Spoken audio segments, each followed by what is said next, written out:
மோடி அரசு தலைமையேற்ற பிறகு கூட்டணி ஆட்சி அதனுக்குள் ஏற்பட்டிருக்கக்கூடிய கூட்டணிகளுக்கான பேச்சுவார்த்தைகள் பல்வேறு சந்தேகங்களை ஏற்படுத்தியது.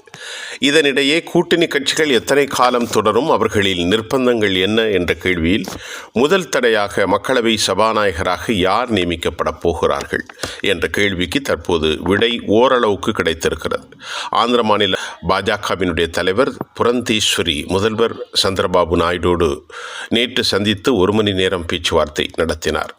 ஒன்றிய பாஜக அரசுக்கு பெரும்பான்மை இல்லாத நிலையில் தெலுங்கு தேச கட்சி மற்றும் பீகார் முதல்வர் நிதிஷ்குமார் தலைமையிலான ஐக்கிய ஜனதா தள கட்சிகள் தற்போது ஆதரவளித்து வருகிறது.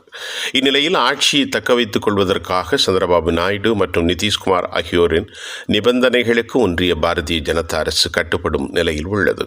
இதனிடையே தெலுங்கு தேசம் கட்சியில் ஒரு எம்பிக்கு மத்திய அமைச்சர் பதவி வழங்கப்பட்டுள்ளது.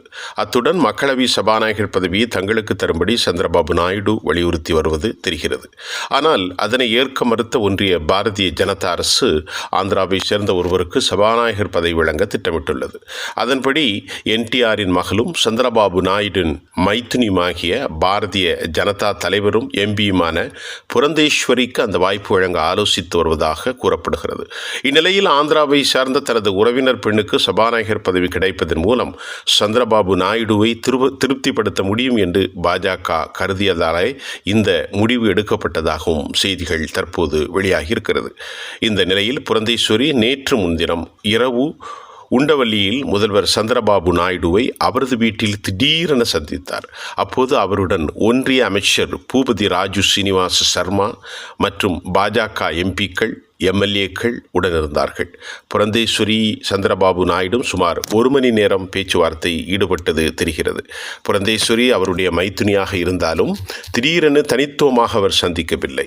பாரதிய ஜனதாவினுடைய மாநில செயல்பாட்டாளர்கள் முன்னிலையிலே 1 மணி நேரம் நடந்த இந்த பேச்சுவார்த்தையில் பல்வேறு சமாதானங்கள் தொடர்பாக எடுக்கப்பட்டதாகவும் தெரிய வருகின்றது. ஒரு கால் புரந்தேஸ்வரி தமக்கு எதிராக இருக்க மாட்டார் என்ற நினைப்பில் கூட சந்திரபாபு நாயுடு அந்த முடிவை எடுத்திருக்கலாமோ, அல்லது பாஜக ஆந்திர பிரதேசத்திற்கு பெரும் கண்ணியத்தை அளித்திருக்கிறது என்றும் ஆந்திர மாநில வளர்ச்சிக்காக 2.5 லட்சம் ரூபாய் கேட்ட நிலையில் 25,000 ரூபாயை அந்த மாநிலத்துக்கு ஒதுக்குவதற்கு பாரதிய ஜனதா முடிவு செய்திருக்கிறது. பின்னால் ஒரு கால் பாரதிய ஜனதாவின் வருங்கால திட்டத்தின் அடிப்படையில் எம்பிக்கள் மாற்றம் செய்தாலோ, கட்சி தாவல் தடை சட்டங்கள் இதுபோன்ற நடவடிக்கைகள் ஓராண்டுகளுக்கு 2 ஆண்டுகளுக்கு பின்பு நடந்தால் அது சட்டத்தின் அடிப்படையில் உச்சநீதிமன்றத்தால் கட்டுப்படுத்த முடியாத வானளாவிய அதிகாரம் சபாநாயகர்களுக்கு மட்டுமே உண்டு.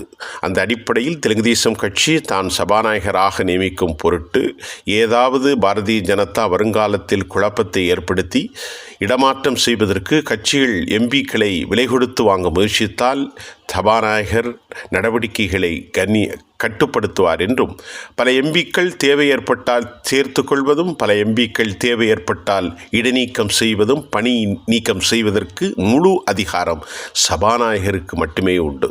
இதனை முன்வைத்தே சபாநாயகர் பதவியை தனக்காக கேட்கின்றார்கள். இந்நிலையில் நிதிஷ்குமார் சமாதானம் அடைந்த நிலையில் பாரதிய ஜனதாவின் முடிவை அவர் ஏற்றுக்கொண்டிருக்கிறார். இந்த நிலையில் புரந்தேஸ்வரி சந்திரபாபு நாயுடைய சந்திப்பில் முடிவுகள் என்ன இன்னும் சற்று நாட்களில், சில நாட்களில் வெளியாகும் என்று எதிர்பார்க்கப்படும். அந்த அநேகமாக புரந்தேஸ்வரி ஏற்றுக்கொள்ளப்படுவாரா அல்லது பாரதிய ஜனதாவினுடைய முடிவுக்கு தெலுங்கு தேசம் கட்சி முழுமையாக மறுப்பு தெரிவிக்குமா என்பதை இன்னும் சில நாட்களில் வெளியாகும் என்பதே டெல்லியிலிருந்து வெளியாகும் தகவல்களின் மூலம் நாம் அறிந்து கொள்ள முடிகின்றது.